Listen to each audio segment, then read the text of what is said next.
All right, welcome everybody to another episode of Talking Buffalo, your weekday daily driver for Buffalo Sports Talk and more. My name is Patrick Moran. Thank you as always for listening, for watching, for following, subscribing. Appreciate you all. I'm excited about today's episode.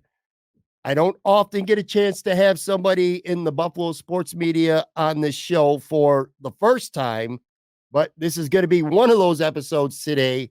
I'm joined right now by Sara Holland from WIVB-TV Channel 4 in Buffalo. How you doing, Sara?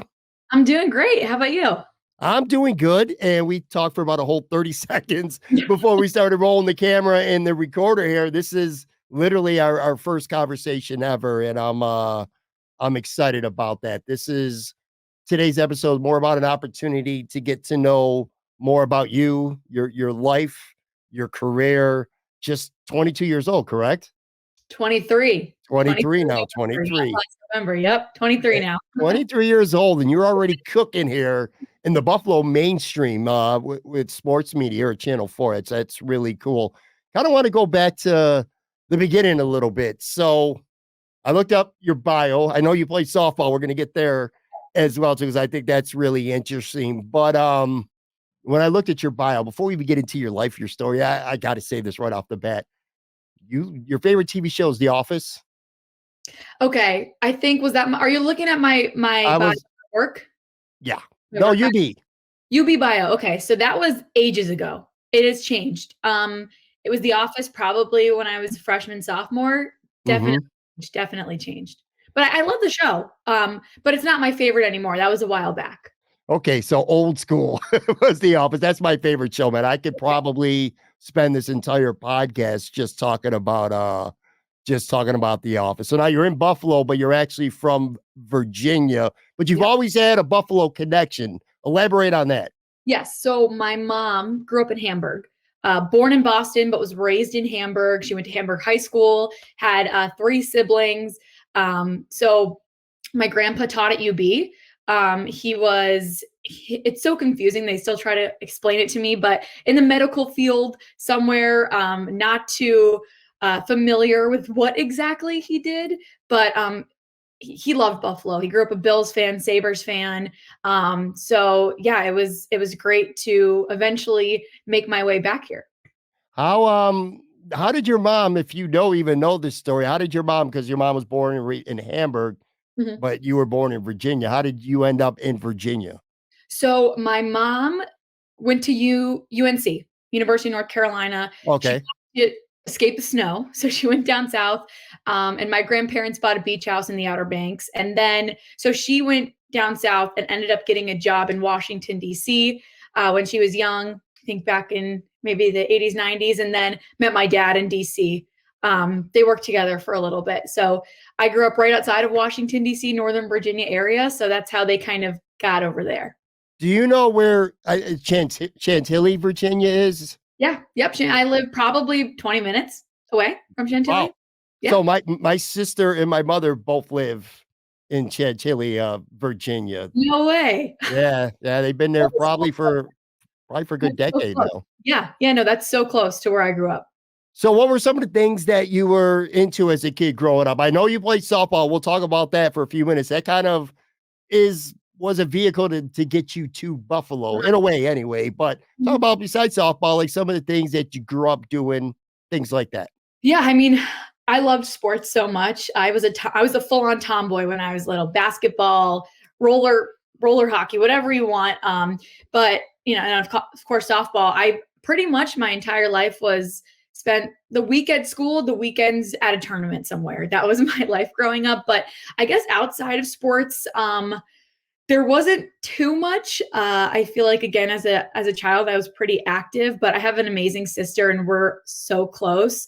So we did a lot together, and like I said, we were very fortunate that my grandma owns a beach house in the Outer Banks. We spent so much time there growing up too. So like all my cousins, we'd all go down there. We're all based in the Northern Virginia area, which is awesome. So we're super close. And we just go down there a couple times a year, spend a couple weeks there, and it's the best. Those are the best, I guess, childhood memories that I had growing up. So you go to Dominion High School, you become a softball star there. I know you were a captain there for a year. I read that in your story. Mhm. Before we get to softball and you going to UB and why you chose to go there, talk about like so what you're doing today, Yeah. being a sports reporter and an anchor. Was that something when you were a young child that you were always interested in? It's always been fascinating to me the path that certain people take to get to the sports media because it's littered in so many different ways. Some people, when they're little kids, they've known that that's what they want to do with their life.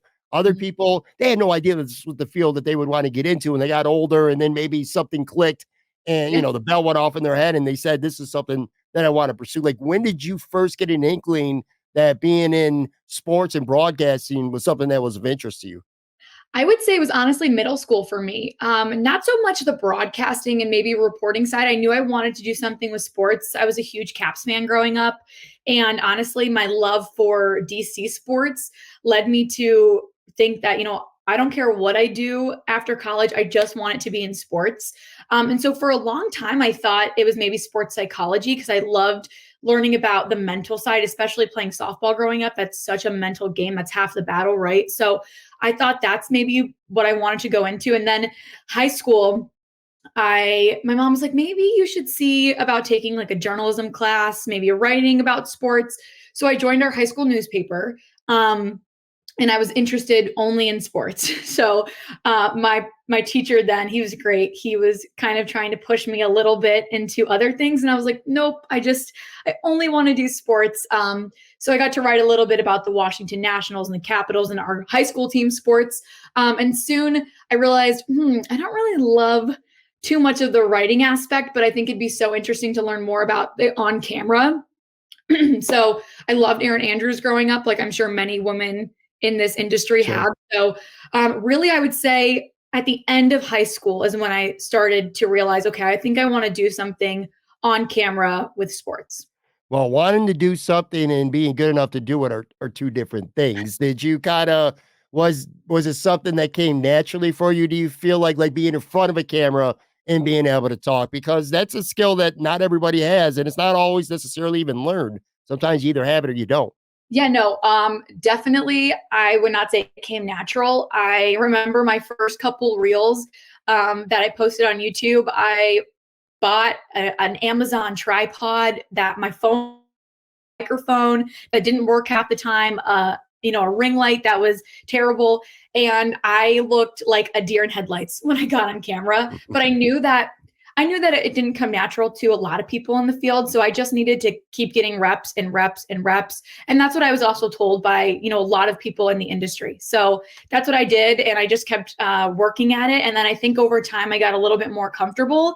And then yeah, I worked on voice inflection. I watched a lot of videos of broadcasters that I admired and sort of noticed what I liked from the way that they presented themselves and sort of applied it to what I do today. Let's circle back a little bit to the softball part because Yeah. I think this part is cool. Maybe you won't talk yourself up, but I will because I know this much without having actually physically ever seen you play softball. I could tell people watching or listening, you don't go to a D1 school and play softball if you don't got a lot of talent. You know what I mean? It's one thing to go to school and play at a community college or lower level, but to play at UB, that means you had some talent. There's no question about that. Like when you were playing softball as a kid, when did you realize that, hey man, I'm a good softball player. I might be able to play at relatively high levels growing up. I think maybe middle school. I was playing both basketball and softball, and I loved both sports, and I had a hard time deciding which one. I knew I wanted to play a sport in college, and my parents were like, you got to pick one, right? So um, I think my love for softball just was this much more than basketball at the time. And I wasn't super tall. So maybe my parents were like, softball's probably the better sport for you. But I had a best friend growing up who played college softball as well. And we were on every single team growing up, except for high schools. We actually played at rival high schools, but we played on the same travel team growing up all the way up until we went to college together. And we just loved it. Like I have so many memories of we drove together. We would drive together from, our little suburbs in Virginia and go all the way up to the city. and take the highways and everything during rush hour, and our parents would be freaking out, but we like loved it because we would do that, stop at McDonald's before practice or something. And like it some of those best memories I have is spent with my teammates growing up and just getting to travel all over the country. But I feel like it was definitely middle school that I started to realize, okay, I want to play in college. And nowadays you have to start so early with the recruiting process that by like freshman year, you're already getting coached on, okay, how am I going to approach these college coaches? And when am I going to figure out what I want to do in college and where I want to go? So definitely middle school, I feel like was when I started to realize that.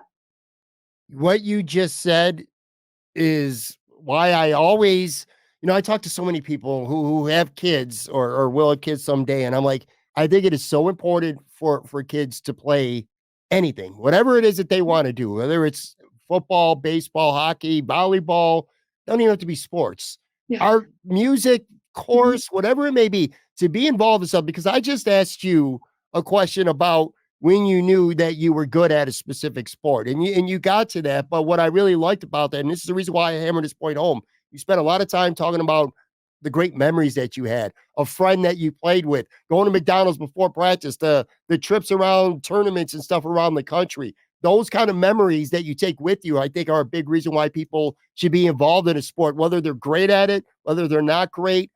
Building chemistry with teammates, bonding, discipline, all those things like that. So that was a really good answer, and that's kind of what I was looking for. So Yeah, no, I feel like too, when you think about it, when I ended my career and I decided to hang up my cleats, it was something that was so tough for me.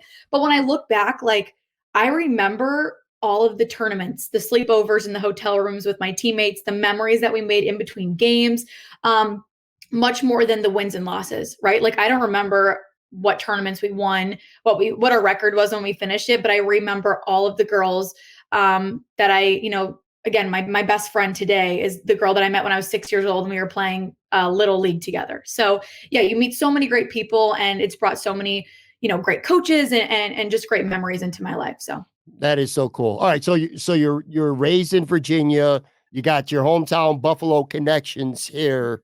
What led to you deciding to go to the university at Buffalo to attend school to play yeah. softball? Was that an easy decision for you? Were there other schools that you were considering? What was that process like?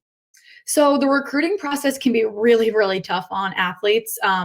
For me, it was just about, getting a scholarship. That was my biggest thing. It was just needing some, obviously wanting some help for my parents and everything. So it Sure. was about getting a scholarship, and UB offered me the biggest scholarship out of all the schools that I was looking at.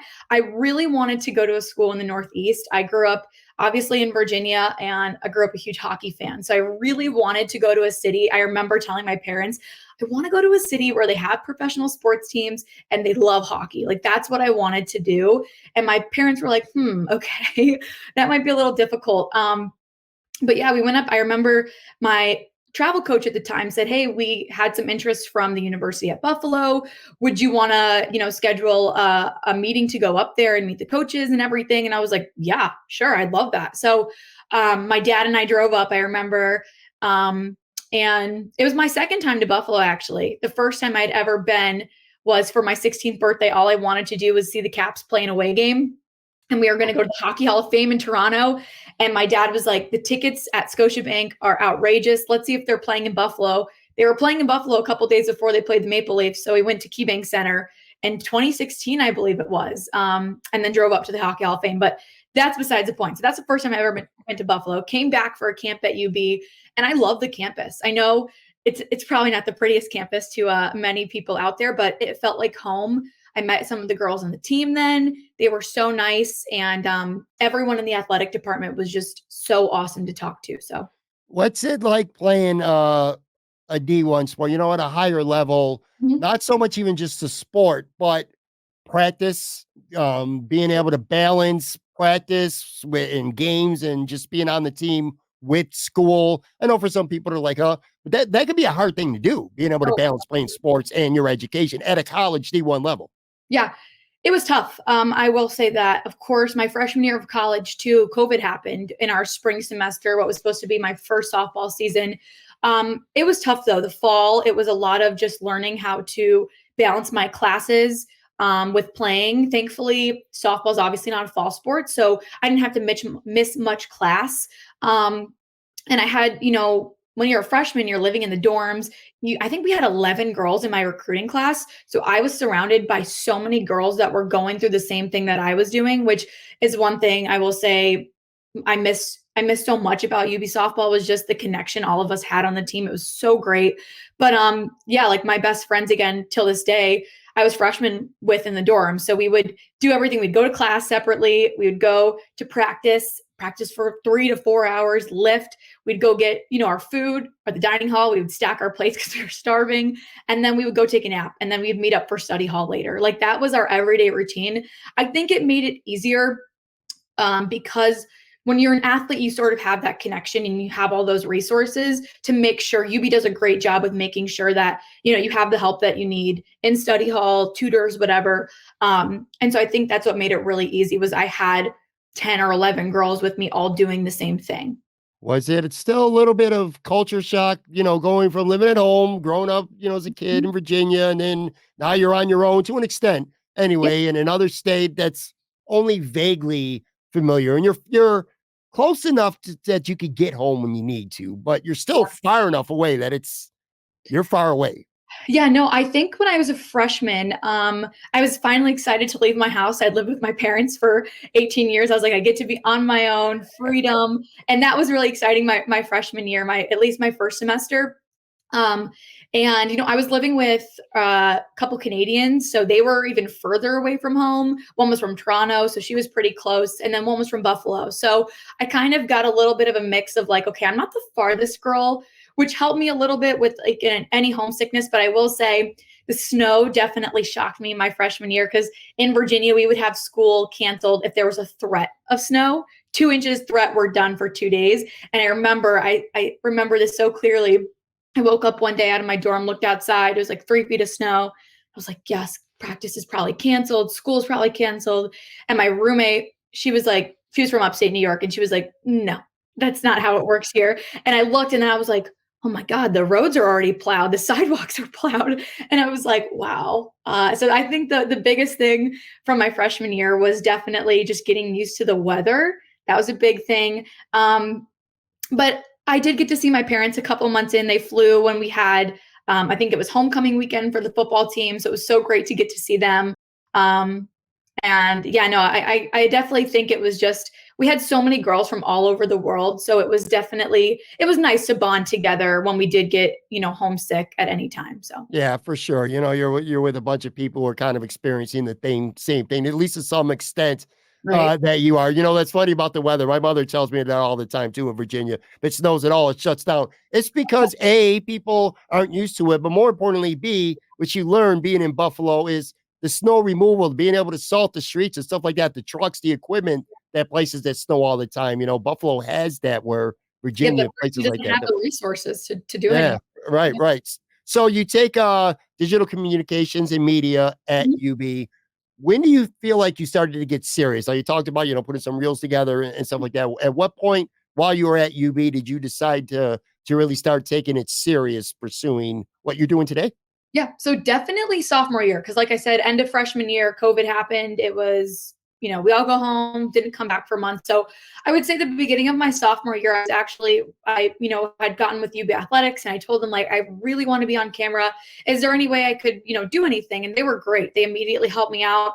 I did a couple of like 2-minute drills, I think is what we called them, with some of the football players. And that was my very first time on camera. I have some of those videos saved and I was looking at them the other day just laughing because I looked like so scared to even talk. But I think it was my sophomore year, this summer, I remember being like, I really need to take advantage of what UB has to offer. And so that's really when I started to get into it. And you had a couple internships that I know of. One of them, Syracuse.com. My guy, Yes. shout out Matt Parrino. That's my Yes. boy, man. Just I talk agree. about those internships and what you learned from them and how they kind of help prepare you for what you're doing today, which one of them was at Channel 4 as well, correct? If Yep. I'm right. Mhm. Yeah, Yeah. talk about So those. I remember it was again the summer going into my sophomore year after COVID, I remember we were quarantining at my grandma's beach house. Dream come true, getting to spend quarantine there. But I remember actually DMing Matt Parrino and being like, "Hey Matt, I'm a student at UB. I would love to, if you had any opportunities. I know you were on a podcast, whatever. If you had any internships or knew of anything coming up for the fall semester, I would love to help out." And he got back to me and was, great. Matt was one of the guys that, one of the first people I met that really helped facilitate my career into what it is today. And he immediately gave me an opportunity as a college student to help out behind the scenes with the Shout podcast with him and Ryan. It was great. He gave me my first opportunity to have something on camera that was talking about the Bills. So I'll always be grateful for Matt and Ryan for that. So yeah, that was an amazing opportunity. And then I had a couple of, Western New York Athletics. I reached out to them, did some sideline reporting, ringside reporting for them. So that was great for my reel. And then I think it was the spring of my sophomore year, my junior year. And I interned at Channel 4, and I was under Mary Margaret, who was a digital sports reporter at the time. And she led me through the entire internship, helped me create my reel and gave me so many tips and pointers. Heather Prusak was working there at the time too. So it was great to have, Heather and Mary Margaret sort of as my mentors throughout that time. They helped me so much, even with, little things, makeup, hair, how to appear on camera and stuff that maybe you don't get taught. They helped me with that. So I think those were all the internships that I had throughout college that sort of helped me get to where I am today.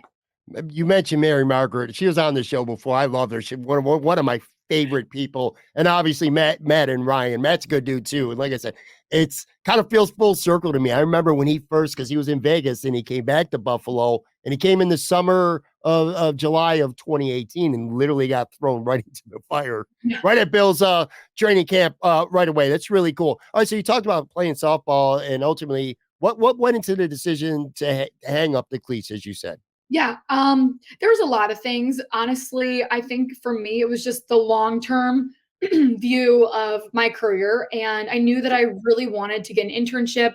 I knew that I wanted to kind of prioritize my focus. I knew that after college, I wasn't going to play softball again. So I think at that time, I was really like, what do I want to prioritize my career? Because I also knew coming out of college, you need to have a reel. That's essentially your resume if you want to get a job. And I had nothing at the time. And I'm always anxious. So I was like, oh my God, I'm a sophomore. I have nothing. Like, I need to get going.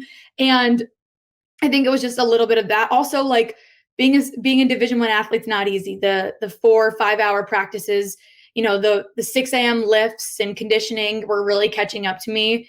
And the traveling, I was traveling. I think I'll always say softball is one of the toughest sports. When you're traveling in the spring, it's too cold to play here for the entirety of the spring. So you're down in Florida, Texas, wherever for like 2 months out of the year. And then you come up and then you're traveling all over in the MAC. And, when I would tell my professors, hey, I'm out Thursday to Sunday. I have to miss class again every week. It was really tough. So I think to me, it was just in the end, I really wanted to prioritize my career.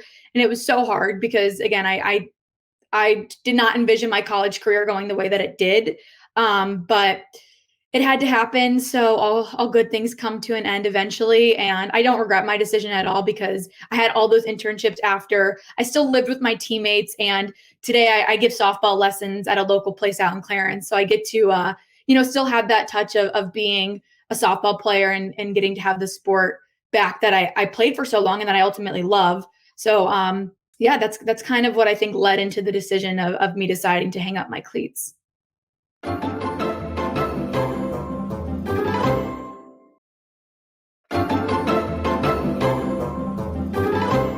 All right, I am back here with Sara Holland, WIVB-TV, Channel 4 sports reporter and anchor. This is a compliment, okay? This is not an insult whatsoever. So I want to be clear about this. Okay. A lot of people, when they go to school and they decide that they want to get into broadcast journalism, they have their internships, they graduate from school, they start at tiny little stations. Usually it's somewhere ways away that the general public doesn't even know about. I just I taped an interview with Dom Tibbetts from Channel 7, and he worked like in Butte, Montana. That was his first gig. Okay. So you're young, fresh out of school, and you get hired after at Channel 4. I want you to talk about that process, which by the way, I mean, again, Buffalo is a mid-major market. This isn't a tiny market. I mean, it's not LA, Chicago, Right. Yeah. Tampa, but Mhm. this also isn't Ithaca or some other little small town. Talk about that process of how did this come about? How did you get the opportunity to join Channel 4 Yeah. for what's becoming your career now? Yeah, so I still remember it so clear. It was December. I was on winter break. I just graduated college a semester early, so I graduated in the winter, and I was working my part-time job at Lululemon back home in Virginia. And Mm. Heather Prusak, I got out of work, and Heather Prusak had called me a couple times, and I was like, "Why is Heather calling me?" And she was like, "Hey, like I think there might be an opening in our sports department. You should, give our news director a call." So I did, and they we're like, we'd love to have you, come in, maybe do a temporary, see how it works out. And then, if all things, go well, we can move forward in the process. So it was so awesome. It was a dream come true. I remember that day rushing home from work and telling my parents, and I was like, oh my gosh, like, I'm going to have this awesome opportunity. And they were so excited because I had like 2 months left on my college apartment lease. And I was like, what am I going to do? Am I going to move back home? And I started applying for jobs, and I 100% expected to go to a small town, and that's where I was just going to start my career. But I think everything just it fell into my lap so perfectly, and I'll be so grateful for the opportunity that Channel 4 gave me because again, I was fresh out of college, and I think it really helped that I interned there because they knew of me, and Heather was so great and sort of facilitating that and pushing my name out there. So I'll always be grateful for Heather and what she did. But yeah, I mean, it was so surreal, like coming out of college and getting to cover the Sabres and the Bills at like right outside of college was a dream come true. In my first week, I'll never forget. I was on alone anchoring on that Saturday. I started on Monday and I was kind of freaking out, but the whole entire, sports department, even behind the scenes, Mike, our producer, Scotty, our photographer, Josh and Heather all helped me, and they set me up for success that first week. So yeah, again, it was surreal. I can't believe I've already been there for a year because it's just flown by. But yeah, it was one of the greatest things I think that happened to me in a while. And you said you met Heather during your internship? Yep. Hmm. You're living proof right there, folks. Young people who might be watching and listening to this show out when how important a Yeah. good internship could turn out to be for you when you're pursuing something. And yet, to your point, again, a lot of people they start out in the business and they're covering a high school beat or some small teams. You're here and kind of thrown into the fire a little bit. You're Oh, you're covering the Buffalo Bills, you're yeah. covering the Buffalo Sabres, uh, which again, it's kind of cool too that you actually, I'm sure, I mean, you like doing covering both teams, but you're a hockey girl, Yeah. first Oh, and yeah. foremost. So it's Yeah. gotta be really cool. Like your first career job is covering an NHL team. That's Oh, pretty wild for someone who grew up a hockey fan. yeah, 100%. I remember just getting to go to the first Sabres game that I covered, the first practice, and I was a little starstruck because I was like, wow, this is something I had dreamed of my entire life. I remember when the Caps came and played, like I just had to like walk right past Alex Ovechkin like it was nothing. Like I was like, okay, we got to be a, responsible journalist, but it was just so great because I could feel, the little girl that was so excited about sports, about hockey especially, and I was like, wow, this is really coming true. And yeah, no, everyone on the Sabres, so great to talk to. They were, just such a great group of people that I think made my first experience covering an NHL team so awesome. Talk about not being a fan of the team. A lot of people who might be in Buffalo, you'll grow up and it's natural, nothing wrong with it, a Sabres fan or a Yeah. Bills fan. And then you get put into this career and now it's a professional thing. You have to remove the fandom and do Mhm. your job objectively. A little bit easier when you come to a market where you didn't grow up a fan of the team. So you don't really have that emotional connection and you Yeah. can truly report on the good, the bad, the ugly of the team Mhm. without any emotional ties to it. Yeah, no, definitely. I think if I was maybe starting in DC, it'd be a little bit tougher, right? Sure. Removing all the fandom that I grew up watching, the reason why I love sports and the reason why honestly I'm doing what I do today.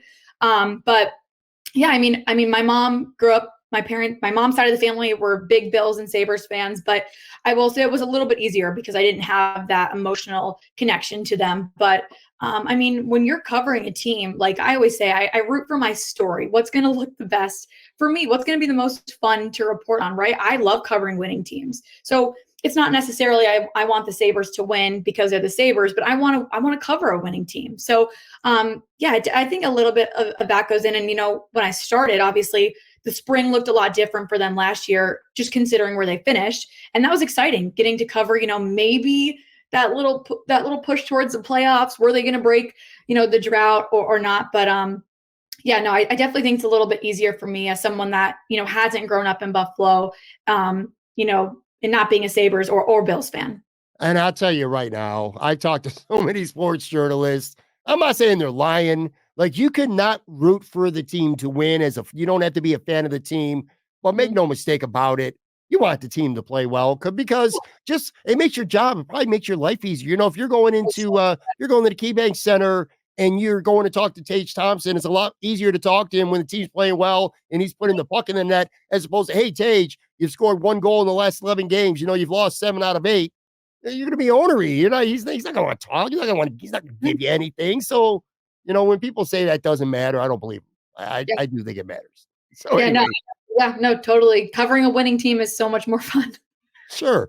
Talk about in the year that you've been here. Obviously, you've talked about Josh and Heather, but just your colleagues, your peers in the media, whether it's other TV people, whether it's print people, people like Matt Parrino, that cover the Bills and stuff like that. The relationships in Buffalo, like, it seems like a relatively tight-knit community, the sports media community. I'm not saying everybody's BFFs, but people get along well, generally respectful for each other and kind to each other. That kind of means a lot in a market like this. Yeah, no, 100%. I mean, my first day, I remember coming to Sabres and so many people came up and introduced themselves to me, and they were so welcoming. Even today, like, I sit, when I go to Sabres, I sit right next to Spectrum's Rachel Hotmeyer and WGR's Paul Hamilton, right? So I have, two very, obviously Paul's been here forever and Rachel's been here for a few years now. So it's great. I feel like everyone that I've talked to, you mentioned you had Dom on. I love Dom. Lindsay Moppert and I have grown really close because of Channel 2, because she's, around the same age as me. So we've been able to connect and just sort of, go through this together. So there's so many great people outside of just Channel 4. And again, you see them all the time at practice, at games, whatnot. And they've been great. So definitely a lot of, relationships just outside of the people that I work with. You mentioned Rachel. Rachel's crazy, man. I love Rachel. I had we did an episode. It was her and Joe Yurden. Both of them were with me at Imperial. Mm-hmm. We did a live show at Imperial Pizza, and I've done 700 some shows now, Sarah, and I've done probably at least 4 or 5 dozen live, and never once ever did I have a technical issue with the show live until I was with Rachel and Joe. A little 4-year-old girl did it twice, sat near a table where the extension cord was plugged in, and intentionally ripped it out like 5 minutes into the show, which the power was out. So there goes the camera, there goes the mixer, there goes the mics, and we had to restart the show. And this was a live stream, and we had to restart it twice. When I finally went up to the woman, the mother of the child, I'm like, come on, man, get your kid to stop doing it. But Rachel got a good laugh out of that. But anyway, she's really cool. Talk about, we're going to get to the fun fact finale in just a couple minutes here. Talk about social media, okay? Because to me, it's like a double-edged sword.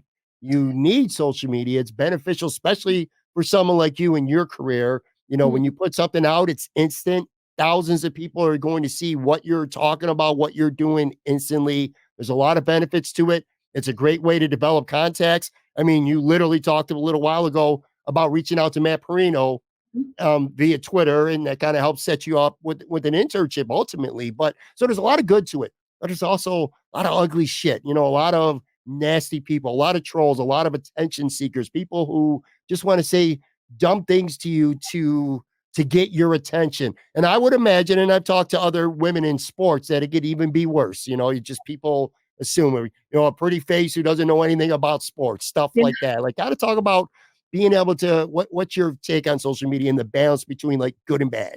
Yeah. So honestly, I remember, and this is why, Heather has again played such a big role. She kind of took me in and took me under her wing and, exposed me to all of that stuff. Right. And said, Mhm. this is what you should expect to happen now that you're, reporting here, you're anchoring a couple days a week. Right. So I do my best to ignore it. I really don't read a lot of like any DMs or private messages that I get or honestly replies. And I just know a lot of the times, like when someone does tweet me something like that, it's like a cartoon is their character profile picture, or it's like a blank, it's a black screen, right? So I just do my best to push it out of my head as best as I can. I think that's the only thing that you can do, quite honestly, because you just can't let it get to you. And again, Heather has sort of been like my big sister in this, and she's always helped me if I ever did. I don't think I ever have gone to her saying that, some things made me uncomfortable, but I'm sure she'd be right there behind my back. So I think it's just that, like, everyone receives it in the media, unfortunately, especially maybe it's heightened with women. So yeah, I guess it's just pushing it out, not reading it, and doing my best to ignore any of it. And, still, there's always going to be a long way to go, but women in sports media in Buffalo has come a long way, and it's very well more represented now than ever. Yourself and Heather at Channel 4. We talked about Rachel, Mhm. Catherine Fitzgerald covers the Buffalo Bills. Lana Getzenberg covers the Bills for Mhm. ESPN. Again, still got work to do, but it's more represented, and I'm glad to see that you are a part of this. Thank you. There's for people, again, young people, and you're a young person and you're just getting your career going right now, which again, I maybe 10, 15 years from now, God willing, I'll be able to look back at this and be like, oh, this is Sara Holland, her first 2 years in the industry. This was awesome. But there's going to be some young people who already probably are looking up to you, like some teenage girls, or even, don't forget girls, teenagers, boys, girls, no matter whoever it is that sees what you're doing right now. Like, what would be your advice for somebody who's maybe they're sitting in high school and they're like, you know what, I want to be behind the camera someday, or Yeah, thought about it. honestly, I always say when I get to talk with college students, and it's always a shock, right? Like half the time I'm the same age as our interns, right? So it's really funny, but I'll just tell them like, look, put yourself out there. That's what I did. I think I sent over 250 emails to people that were established in the industry, smaller reporters, and I would send them my reel and I would say, hey, would you take a look at it and provide me with any feedback? Maddie Glab, I remember reaching out to her in high school. She helped me and gave me some pointers with my reel. I had people in the DC market that helped me all over NHL Network, NFL Network. Like I remember, and half the time I wouldn't get a response, and that's okay, right? And I think I made a lot of my connections with just reaching out to people and being like, hey, I'm a college student. I would love if you could take a look at my reel. Could you provide me with any feedback? A lot of times they would want to hop on a Zoom call. I remember in in college, I talked with Matt Bove on the phone when I was a college student. He gave me advice about the industry. Jenna Cottrell in Rochester, Jenna Harner, who's in Pittsburgh but was at Channel Yeah. 4, and it had my position. So literally, I talked to so many people and they gave me advice all throughout college, which was great. So I just say, like, your first reel, it's going to be shot on your iPhone. It's not going to be great quality. The mic might not even work half the time, but just go put yourself out there. It's like the only way for you to ever get comfortable on camera, the reps, and just again, reaching out to people. And don't be afraid if you don't get a response, because half the time I'm sure they're busy. They don't see it, right? So I always just tell college students to really don't be afraid to put yourself out there. When I DM Matt Parrino, like who would have known what my career would have looked like without that DM to Matt? So just simple things like that. I'll tell you that's great advice, by the way. And I used to get asked that all the time too. You're right. Just put yourself out there. Like I've had Sara on this show. Like I've had Adam Schefter's been on the show, Josina Anderson. Some of these people are like, well, how'd you get these people? No inside connection. I put myself out there. Right. I mean, I reached out to them, showed them a couple clips, whatever, and then ultimately they would do the show. One last thing, then I want to get to the finale because I got to ask you this: have you always been a good public speaker? Maybe I'm wrong. Maybe I'm reading the room wrong, but my gut tells me, my sense tells me that this is just something that you're naturally really good at? Is this natural for you, just public speaking like this? I don't know. My parents said I've always loved to talk, right? Like I can never be quiet. I just talk, talk, talk. My parents called me like Jabberjaw when I was younger. That was my nickname because I just never stopped. And then I remember actually in college, I think it was my freshman or sophomore year, taking a public speaking class. And I was so nervous. But again, my professor let us talk about whatever. And I think all of my speeches were about this, about the Washington Capitals or sports or whatever. And I think when I'm talking about something that I'm passionate about, in this case, my career, sports, helping other, women in this industry, whatever it is, honestly, I think it's just natural. So, but definitely in high school, I was quiet. I was not outspoken at all. I think as I gained more confidence, doing what I do, I think that's when I just became a little bit more natural, with speaking. Well, you're really good at it. Let's get to the fun fact finale. I do this when I have an opportunity to have a first time guest and Okay. ask you some random questions, not like deep thought questions, kind of like sort of rapid fire style, whatever comes to your mind. I want to start. I'm going to cheat a little bit because I'm going to ask you your favorite all time athlete. However, I already know it's Ovechkin, so you can't Yeah. say him. So you got to come up with someone else. So let me rephrase it. Who's your favorite all time athlete that's not named Ovechkin? Okay, that's not named Alex Ovechkin. I'm gonna have to say Cindy Romero. Many people might not know her. She played for Oklahoma softball a couple years. She's great. I think she plays. She went on to play with Team USA. She really shaped how I played softball growing up. So Cindy Romero, definitely one of my all-time favorite athletes outside of Alex Ovechkin. Okay. Go to late night snack. Okay. Um, Probably the Trader Joe's soup dumplings. They're always sold out. So please, if you take them, don't take them anymore so I can stock up on them. Your favorite place that you've been able to visit? Lake Garda, Italy. I went the summer of 2018. It was beautiful. Wow, you've been to Italy. My dad was he grew up in the military, so he's lived all over the place. And he took me back to where they used to, vacation when his dad was stationed in Italy. And there's this beautiful, it's called Lake Garda. It's a small lake, super close to Lake Como, but beautiful. Wow, way cool. Yeah. Your first celebrity crush that you can remember. Justin Bieber. I was the Not girl with surprised. all over my wall. Yep. Yep. Give everybody a fun fact about you that most people probably would not know. Oh gosh. Okay. So, I mean, usually I say I played softball for 2 years at UB. But obviously most people know that. I don't even know of another fun fact. Oof. Yeah, I mean, it was always played softball for 2 years. I will say this doesn't really have to do with me, but my mother obviously went to UNC. She danced with Michael Jordan a couple times at a bar. And I was always like, Mom, that's my claim to fame. That's what I'm using from now on. So she was a lifeguard there, and Michael Jordan said that he remembered her from the clubhouse. Oh, So I'm like, Mom, that's what I'm telling people from now, that you danced with Michael Jordan at a bar at UNC. that is awesome. That's a Right? perfect fun fact. Yeah. All Yeah. right. What is a movie that you've probably have rewatched more than any other? The Parent Trap with Lindsay Lohan. That was my favorite movie growing up. So that's probably an easy one for me. Okay. Call yourself out here. What's a bad habit that Sara Holland has? Oh, scrolling on TikTok. I need to get out. I need to delete it. Listen, you're preaching to the choir there. That is Yep. like one of my biggest weaknesses too. I lay in bed at night, and on nights I don't go on TikTok, I can get to sleep relatively quick. If I Yeah. go down that rabbit hole on TikTok, forget about it. I'm up at least 2.5 hours at Yeah. the end of the night.